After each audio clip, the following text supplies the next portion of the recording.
Hi student, कैसे हो आप लोग। आई होप आप लोग लॉकडाउन के सारे रूल्स को फॉलो करते होंगे और आप सभी घर पे होंगे और सेफ होंगे। लेकिन घर पे रहना अच्छी बात है और उससे भी अच्छी बात है अगर घर पे रह करके इन टाइम को इन इम्पोर्टेंट टाइम को अगर आप सदुपयोग करते हो तो बहुत अच्छी बात है। जैसे स्टूडेंट वो अपना महत्वपूर्ण टाइम पढ़ाई में लगा करके अपनी पढ़ाई को और ज़्यादा बेहतर कर सकता है, अपने नॉलेज को और ज़्यादा बढ़ा सकता है। तो आइए आज का क्लास हम इसी वादे के साथ शुरू करते हैं। फिर आज का क्लास है आपका थ्री फेज इंडक्शन मोटर ही। इसमें कुछ और चीज बच गया था तो उसको आज बताएंगे, लेकिन पिछली क्लास को थोड़ा रिकॉल कर लेते हैं। जैसे कि हम लोग पिछली क्लास में पढ़े थे कि जब इसमें रोटर घूमता है तो ये घूमने का मेन कारण क्या है, इसमें रोटेटिंग मैग्नेटिक फील्ड होता है। क्या होता है? रोटेटिंग मैग्नेटिक फील्ड होता है। जिसने पिछले क्लास अगर नहीं देखे होंगे तो कृपया इस क्लास से पहले वाली क्लास जो है वो उसको प्लेलिस्ट में जाकर के जरूर देख लेंगे, फिर आपको इसमें समझ में अच्छे तरीके से आएगा। तो इसमें क्या होता है, रोटेटिंग मैग्नेटिक फील्ड होता है। क्या होता है? रोटेटिंग मैग्नेटिक फील्ड होता है। तो रोटेटिंग मैग्नेटिक फील्ड को किस नाम से जानते हैं? रोटेटिंग मैग्नेटिक फील्ड को सिंक्रोनस सिंक्रोनस स्पीड कहते हैं। क्या कहते हैं? सिंक्रोनस स्पीड, जिसे NS से हम लोग डिनोट कर देते हैं। ठीक है, आप जानते हो यहाँ करंट का फ्लो जब इस डायरेक्शन में होता होगा तो मैग्नेटिक फील्ड का डायरेक्शन इसमें, मैग्नेटिक फील्ड इस डायरेक्शन में बनता होगा। करंट अगर इस डायरेक्शन में चलता होगा तो मैक्सवेल के राइट हैंड रूल के हिसाब से, नियम से, ये इस डायरेक्शन में चलता होगा तो मैग्नेटिक फील्ड ऐसे बनता होगा। तो इसमें एक रूल आ गया, कौन सा? Maxwell right hand rule. Right hand rule, Maxwell का राइट हैंड रूल। एक चीज आपको पता है कि जब फ्लक्स ये इसका मैग्नेटिक फील्ड इस पे पड़ता होगा और ये जो कंडक्टर है, रोटर का कंडक्टर है, इस पे जब पड़ता होगा तो फैराडे के रूल्स के अनुसार क्या होता होगा, इसमें जब फ्लक्स, इस कंडक्टर में जब फ्लक्स चेंज होता होगा तो क्या होता होगा, इसमें ईएमएफ जनरेट होता होगा। किसके अनुसार?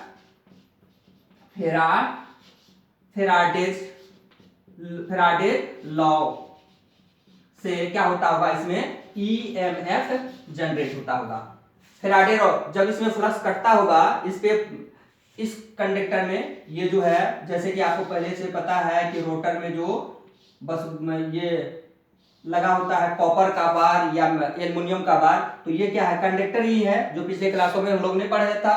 तो इस पर जब फ्लक्स चेंज होता होगा तो इसमें क्या होता होगा, फैराडे रूल के अनुसार इसमें ईएमएफ जनरेट होता होगा।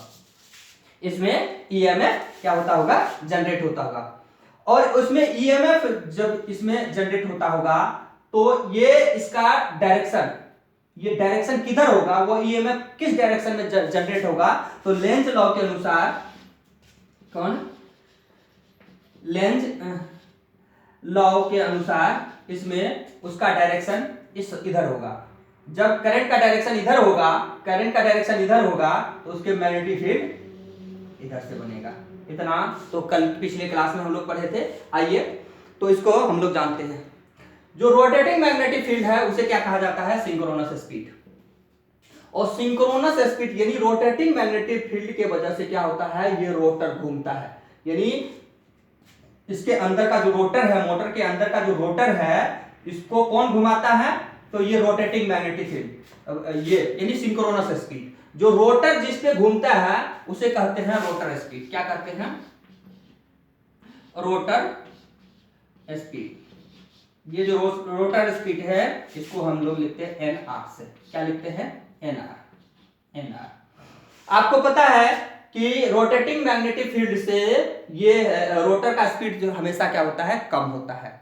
अगर रोटेटिंग मैग्नेटिक फील्ड यानी सिंक्रोनस स्पीड और रोटर का स्पीड दोनों अगर बराबर हो जाए, सिंक्रोनस स्पीड और रोटर का स्पीड अगर दोनों बराबर हो जाए तो रोटर में ईएमएफ जनरेट नहीं होगा। रोटर में ईएमएफ जनरेट नहीं होगा। ठीक है। तो ये जो रोटर की स्पीड होता है वो हमेशा से सिंक्रोनस स्पीड से क्या होता है, कम होता है। हमेशा से रोटर का स्पीड सिंक्रोनस स्पीड से कम होता है। तो इन दोनों के बीच जो डिफरेंस होता है इसको हम लोग बोलते हैं स्लिप। क्या बोलते हैं, स्लिप। तो स्लिप बराबर आपका हो गया सिंक्रोनस स्पीड यानी ns minus nr। Synchronous speed और रोटर के स्पीड के डिफरेंस को क्या कहते हैं हम लोग, स्लिप, या इसको एब्सोल्यूट स्लिप भी कहते हैं, एब्सोल्यूट स्लिप भी कहते हैं। इन दोनों के स्पीड को क्या कहते हैं। और आइए सिंक्रोनस स्पीड बराबर फार्मूला हो जाता है आपका, सिंक्रोनस स्पीड का फार्मूला हो जाता है आपका क्या, 120 इंटू फ्रीक्वेंसी बाय पोल। ये आ गया आपका सिंक्रोनस स्पीड का फार्मूला। किसका, सिंक्रोनस स्पीड का फार्मूला क्या हो जाता है, 120 इंटू फ्रीक्वेंसी बाय पोल। जब इस तरह से हम निकालते हैं तो क्या निकल जाता है, सिंक्रोनस स्पीड, यानी ये रोटेटिंग मैग्नेटिक फील्ड का स्पीड, रोटेटिंग मैग्नेटिक फील्ड का स्पीड इससे निकल जाता है। आइए इसको एब्सोल्यूट जो ये है ना आपका एब्सोल्यूट स्लिप, इसको इस तरह से निकालते हैं। अब देखो मान लो, और एक चीज आपको पता है कि ये स्टार्टिंग में, ये इंपॉर्टेंट चीज है, इन सारी चीजों को आपको नोट करके रखनी है, एकदम दिमाग में सेव कर लो कि डिलीट ना हो। जब जिस टाइम में रोटर रुका हुआ हो और स्टेटर में सप्लाई दिया जाता है, स्टेटर के जो ये फील्ड है इसमें सप्लाई दिया जाता है, उस समय में रोटर में बहुत अधिक मात्रा में ईएमएफ यानी हाई ईएमएफ इंड्यूस होता है। कितना, हाई ईएमएफ इंड्यूस होता है। जब इसमें हाई ईएमएफ इंड्यूस होता है तो इस कंडक्टर में करंट भी हाई हो जाता है। क्या होता है, करंट भी हाई हो जाता है। ये बात आपको ध्यान में रखना है। स्टार्टिंग यानी जिस टाइम में ये रुका हुआ हो, जिस टाइम में स्टेटर रुका हुआ हो उस टाइम में, यानी जब हम इसमें सप्लाई देते हैं उस समय में हाई ईएमएफ जनरेट इंड्यूस होता है और करंट भी हाई होता है। और उस टाइम में स्टेटर का फ्रीक्वेंसी और रोटर का फ्रीक्वेंसी दोनों क्या होता है, सेम होता है। स्टेटर का फ्रीक्वेंसी यहां एस लिख देते हैं और यहां लिख देते हैं आर। ये हो गया रोटर का, और किस टाइम में बराबर होता है, जिस टाइम में रोटर रुका हुआ हो। जिस टाइम में रोटर रुका हुआ हो उस टाइम में दोनों का फ्रीक्वेंसी बराबर होता है। जब ये रोटेट करना शुरू करता है, जब रोटर रोटेट करना शुरू करता है तो फ्रीक्वेंसी क्या हो जाता है, इसका चेंज हो जाता है, फ्रीक्वेंसी चेंज हो जाता है। ये फ्रीक्वेंसी किस पे चेंज होता है, ये फ्लक्स की वजह से। किसके वजह से, फ्लक्स की वजह से। ये हम आप देखेंगे कि कैसे चेंज होता है। ये सारे इंपॉर्टेंट चीज है, इसको आप नोट जरूर कर लें। अब देखो एब्सोल्यूट एनएस स्लिप, एनएस और एनआर यानी स्लिप का बात कर रहे हैं। अगर ये निकाले, मान लेते हैं कि रोटर फ्रीक्वेंसी एफ आर है, मान लेते हैं क्या एफ आर है, तो ये क्या हो जाएगा 120 इंटू एफ आर। ये फ्रीक्वेंसी किसका बता रहे हैं, रोटर का, बाइपोल। स्लिप बराबर एब्सोल्यूट स्लिप बराबर एब्सोल्यूट स्लिप, ये आ जाता है आपका। और सिंक्रोनस स्पीड ये आ जाता है। ये आ गया, मान लो इसको इक्वेशन फर्स्ट मान लो, और ये आ गया आपका इक्वेशन सेकेंड। ये आ गया आपका इक्वेशन सेकेंड। अब इन दोनों को जब इससे इसको डिवाइड करेंगे तो एक नया फार्मूला तैयार हो जाएगा। आइए इसको साफ करके फिर से नया तैयार करते हैं हम लोग, देखते हैं। आइए तो देखते हैं दोनों से। ये आ गया आपका क्या, स्लिप, एब्सोल्यूट स्लिप का क्या है, एब्सोल्यूट स्लिप का क्या मतलब हो गया, तो आपको पता ही है कि स्लिप जो ये रोटेटिंग मैग्नेटिक फील्ड है उससे कितना कम ये रोटर घूम रहा है, कितना स्लिप कर रहा है। ये सपोज कर लो 1000 इसका आरपीएम है, तो अगर रोटर, अगर इसका 1000 है, इसका है 960, तो स्लिप कितना कर रहा है 40। यही हो गया आपका एब्सोल्यूट स्लिप। एब्सोल्यूट स्लिप को हो या स्लिप को हो, ये आ गया आपका 40। और ये किसके वजह से आ रहा है, क्योंकि ये बीच में स्लिप हो रहा है, बीच में क्या हो रहा है, स्लिप कर रहा है, कितना, तो 40। यही हो गया आपका क्या, एब्सोल्यूट स्लिप। और इस पे डिपेंड करता है, यानी इस पे डिपेंड करता है रोटर का फ्रीक्वेंसी, इस स्लिप पर डिपेंड करता है रोटर का। अच्छे तरीके से याद रखना आपको, इस स्लिप, एब्सोल्यूट स्लिप पर डिपेंड करता है रोटर का फ्रीक्वेंसी। क्या, रोटर का फ्रीक्वेंसी। अब इक्वेशन फर्स्ट और सेकेंड है ना, इसको क्या करेंगे, दोनों में डिवीजन। इक्वेशन फर्स्ट,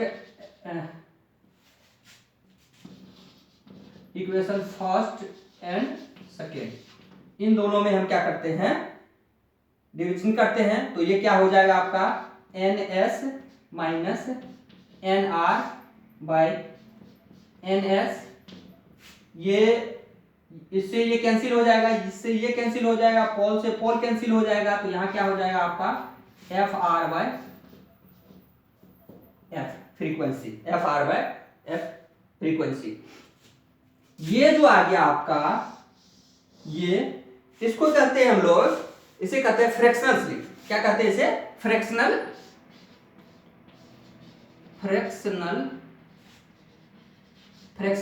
स्लिप, इसको कहते हैं क्या, फ्रैक्शनल स्लिप। यानी इसको एस भी लिखते हैं, इसको फ्रैक्शनल स्लिप को क्या लिखते हैं, एस।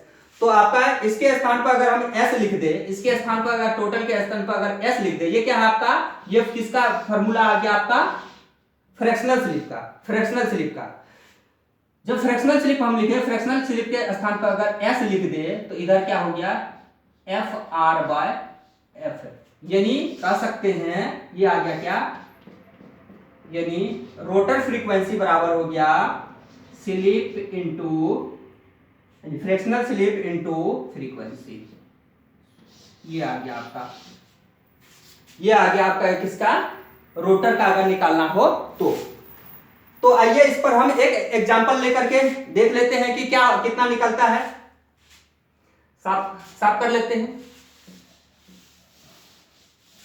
मान के चलो सिंक्रोनस स्पीड है,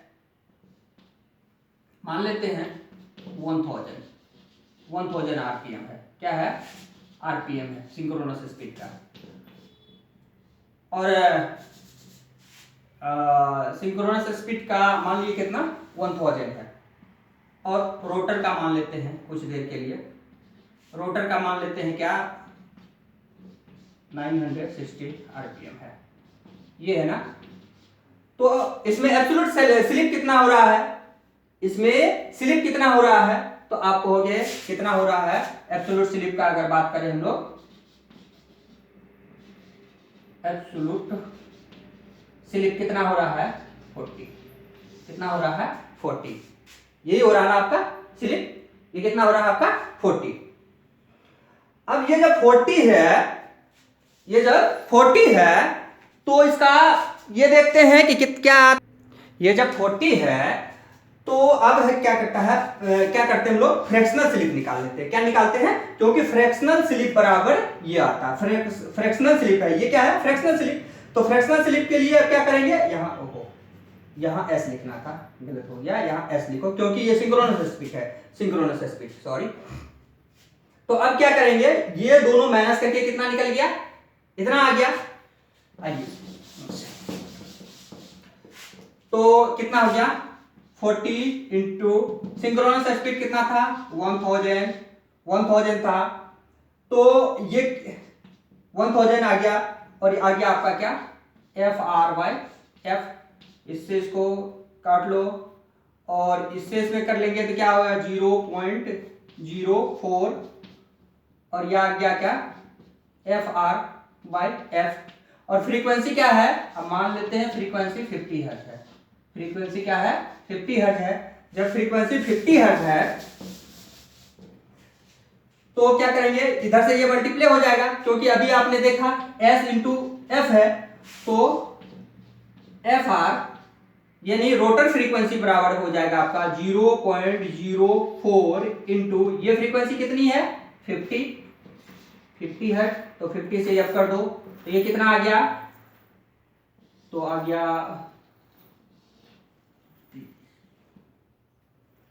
10। दो के बाद क्या करें दशमलव देते, तो ये दशमलव आ गया, कितना आ गया आपका 2 हर्ट्ज। इसका फ्रीक्वेंसी रोटर का फ्रीक्वेंसी कितना आ गया 2 हर्ट्ज। अब इस तरह से भी हम पहले वाले फार्मूला पर भी निकाल करके देख लेते हैं कि पहले वाला फार्मूला हम क्या लिखे थे, ns माइनस में nr बाय 120, दोनों देखते हैं दोनों सेम आता है या नहीं आता है, इनटू में लिखे थे रोटर फ्रीक्वेंसी,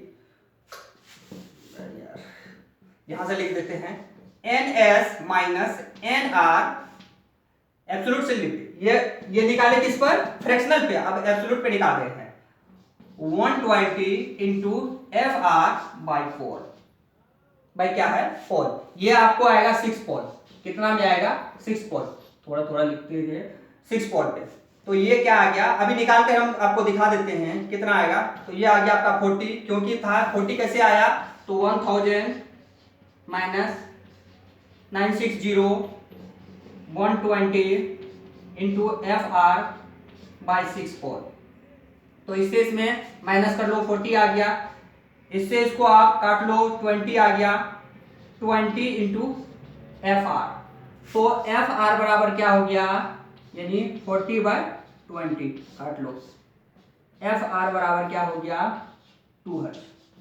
देखो आप कोई भी फार्मूला से निकालो सेम आएगा, आपको कोई भी फार्मूला से निकालो सेम आएगा, और सीबीटी टेस्ट में ज्यादातर इस तरह के सवाल, छोटे छोटे सवाल ज्यादातर पूछे जाते हैं, और क्या होता है स्टूडेंट को वहां इन छोटे सवालों में कंफ्यूजन हो जाता है, इसलिए इसको अच्छी तरीके से आप सीख लो कि इस तरह से भी आप निकाल सकते हो और उस तरह से भी, दोनों तरह से आप निकाल सकते हो। आइए तो इसको साफ करते हैं फिर से और देखते हैं नया। अभी हम लोगों ने दो तरह के फार्मूला देखे। अगर आपको सिंक्रोनस स्पीड, रोटर का स्पीड, पोल, ये तीनों चीज अगर दिया हुआ रहे और आपको कहा जाए कि रोटर का फ्रीक्वेंसी निकाले, तो आप ये फार्मूला लगा करके आप निकाल सकते हो। क्या क्या दिया हुआ है, सिंक्रोनस स्पीड दिया हुआ है, रोटर का स्पीड दिया हुआ है, और पोल अगर दिया हुआ रहे, मोटर में कितने पोल्स हैं, तो आप ये फार्मूला लगा सकते हैं। अगर आपको क्या दिया हुआ है, फ्रीक्वेंसी दिया, सॉरी ये दिया हुआ है आपको स्लिप, कौन सा स्लिप, फ्रैक्शनल स्लिप। अगर आपको फ्रैक्शनल स्लिप दिया हुआ रहे, फ्रैक्शनल स्लिप जब भी लिखा हुआ रहेगा तो कुछ इस तरह से ही लिखा हुआ रहेगा, आपको कुछ इस तरह से ही लिखा हुआ रहेगा। फ्रैक्शनल स्लिप दिया हुआ रहे और फ्रीक्वेंसी दिया हुआ रहे, अगर आपको रोटर पे फ्रीक्वेंसी कहे निकालने के लिए, तो ये फार्मूला लगाएंगे आप। ये रोटर का फ्रैक्शनल स्लिप और फ्रीक्वेंसी दिया हुआ रहे, और रोटर का अगर फ्रीक्वेंसी कहे निकालने के लिए, तो ये फार्मूला लगा सकते हो आप। अगर आपको सिंक्रोनस स्पीड दिया हुआ रहे, रोटर का स्पीड दिया हुआ रहे, और पोल दिया हुआ रहे, आपको रोटर का कहे, तो ये निकाल सकते हो। ये रोटर का फ्रीक्वेंसी दिया हुआ रहे और सिंक्रोनस स्पीड दिया हुआ रहे और रोटर का स्पीड दिया हुआ रहे, पोल कहे निकालने के लिए, तो ये फार्मूला लगा के आप निकाल सकते हो। एक चीज अगर जान लो, अगर जिस टाइम में रोटर रुका हुआ हो, रोटर रोटेटिंग नहीं कर रहा हो, और स्टेटर में सप्लाई दे दिया जाता है, तो उस टाइम में स्लिप 1 होता है। स्लिप कितना होता है 1। ये चीज अभी हम लोग देखेंगे एक फार्मूला के तहत, ये U1 कैसे होता है, जब वो रुका हुआ होता है तो 1 कैसे होता है। आइए फ्रैक्शनल स्लिप बराबर क्या होता है, तो अभी देखे थे फ्रैक्शनल स्लिप बराबर हो गया आपका, क्या हुआ था, यानी S, इसको किससे डिनोट करते हैं, S N, और इसके बाद R/NS, यही होता है ना, यही होता है ना। इसको हम लिख सकते हैं S, ये NS माइनस NR, यानी रोटर स्पीड और सिंक्रोनस स्पीड, ऐसे भी लिख सकते हैं इसको NS। ये दोनों अगर कट गया तो क्या हो जाएगा, 1 माइनस NR/NS आएगा ना, आएगा। यहां बार बार मैं गलत कर रहा हूं, आएगा ना ये। अब क्या करो आप, इसको इधर लाओ, इसको इधर लाओ, तो ये क्या आ जाएगा आपका N R N S by 1 minus S. ये इधर यहां से यहां जाएगा तो ये क्या हो जाएगा एन आर बराबर आपका हो जाएगा N S 1 minus S, 1 minus S. अगर आपको रोटर का स्पीड निकालना हो, अगर आपको रोटर का स्पीड निकालना हो, आपको फ्रैक्शनल स्लिप दिया हुआ हो और साथ साथ पोल दिया हुआ रहे तो आप निकाल सकते हो। क्योंकि पोल दिया हुआ रहे, अगर पोल दिया हुआ रहे कि पोल आपका मान के चलो 6 पोल का है, कितने पोल्स हैं 6 पोल का, आप ये लिख लें 6 पोल का है और फ्रीक्वेंसी कितना है 50 हर्ट्ज। कितने हैं 50 हर्ट्ज। तो आप क्या कर सकते हो सिंक्रोनस स्पीड निकाल सकते हो। सिंक्रोनस स्पीड निकल जाएगा और स्लिप आपका क्या है दिया हुआ है। अगर आपका स्लिप दिया हुआ है क्या 0.04, इस तरह से अगर दिया हुआ है, 3 चीज दिया हुआ है, क्या क्या पोल दिया हुआ रहे और फ्रीक्वेंसी दिया हुआ रहे और फ्रैक्शनल स्लिप दिया हुआ रहे, आपको रोटर कहे निकालने के लिए ये फार्मूला आप लगा करके आप आराम से निकाल सकते हो। इसको आप लिख लो, क्या क्या दिया हुआ रहे तो ये फार्मूला लगाओगे आप। आपको दिया हुआ रहे पोल, पोल जैसे दिया हुआ रहे, फ्रीक्वेंसी दिया हुआ रहे जैसे 50 हर्ट्ज और आपको फ्रैक्शनल स्लिप दिया हुआ है। क्या दिया हुआ है स्लिप दिया हुआ है, फ्रैक्शनल स्लिप दिया हुआ है जैसे 0.04 ऐसे कुछ दिया हुआ है और आपको कहे रोटर का स्पीड निकाले तो आप ये फार्मूला लगा करके आराम से निकाल सकते हो। किसी तरह का कोई परेशानी नहीं होनी चाहिए। और ये छोटे छोटे ऑब्जेक्टिव टाइप में ज्यादातर सीबीटी में ये छोटे छोटे ये पूछा जाता है, आपको इस तरह का न्यूमेरिकल्स क्वेश्चन आपको पूछा जाता है, इसलिए इस पर थोड़ा ज्यादा फोकस देंगे आप लोग। आइए एक छोटा सा सवाल लिए हैं न्यूमेरिकल टाइप से। पोल एक इंडक्शन मोटर है, पोल 6 है, फ्रीक्वेंसी 50 हर्ट्ज है और फुल लोड आरपीएम है कितना 960। फुल लोड कहने का मतलब ये हो गया रोटर का स्पीड। क्या हो गया ये आपका रोटर का स्पीड, ये रोटर का स्पीड कितना है। तो इसमें आपको निकालना क्या है, आपको निकालना है रोटर का फ्रीक्वेंसी। क्या निकालना है रोटर का फ्रीक्वेंसी कितना है। तो रोटर का फ्रीक्वेंसी निकालने के लिए हम लोग क्या करते हैं, तो रोटर का फ्रीक्वेंसी निकालने के लिए सबसे पहले तो आप इसका निकाल लो क्या ns, यानी सिंक्रोनस स्पीड क्या है। तो सिंक्रोनस स्पीड क्या होता है 6 काटो तो हो गया 20, तो सिंक्रोनस स्पीड हो गया 1000 आरपीएम। सिंक्रोनस स्पीड ये आ गया, सिंक्रोनस स्पीड क्या आ गया इतना आ गया। अब क्या निकालना है आपको, ये निकालना है ना, तो इसके लिए कौन सा फार्मूला लगाएंगे आप। देखो अब सिंक्रोनस स्पीड आ गया आपका और रोटर का स्पीड आ गया, तो आपको निकालना है ये। तो इसके लिए आप क्या करोगे, तो कौन से फार्मूला लगाएंगे हम लोग, तो ये फार्मूला लगाते हैं एन एस बाय रोटर का स्पीड बटे फ्रीक्वेंसी। अच्छा रहेगा ना। तो आप क्या इससे निकालेंगे 1000, ये कितना आ गया फुल लोड, रोटर का स्पीड, फुल लोड मतलब रोटर का स्पीड है 960, ये कितना आ गया 1000, ये आ गया आपका, यही तो निकालना है, आ गया 50। कितना आ गया 50। अब इससे क्या करें, इससे तरह से निकाले तो ये से आ गया कितना आ गया आपका 40/1000, तो क्या आ गया FR/50, तो ये आ गया 0.04 इंटू फ्रीक्वेंसी बटे ये 50 यहां ला करके हम क्या करेंगे मल्टीप्लाई कर देंगे। तो क्या आ गया FR बराबर आपका आ गया 2 हर्ट्ज। क्या आ गया 2 हर्ट्ज। आराम से आपने इस तरह से बना लिया। फिर आइए इस पर अब क्या निकालना है फ्रैक्शनल स्लिप। फ्रैक्शनल स्लिप भी आपका निकल गया। फ्रैक्शनल स्लिप कितना निकला था, तो फ्रैक्शनल स्लिप आपका निकल गया था कितना 0.04, ये तो आपका फ्रैक्शनल स्लिप निकला। ये जो यहां निकला ये क्या निकल गया आपका फ्रैक्शनल स्लिप। ये पूरा जो निकाले ये किसके लिए फार्मूला था फ्रैक्शनल स्लिप के लिए। फिर इससे क्या किया हम लोग रोटर का फ्रीक्वेंसी निकाल लिए 2 हर्ट्ज। कितना आ गया 2 हर्ट्ज।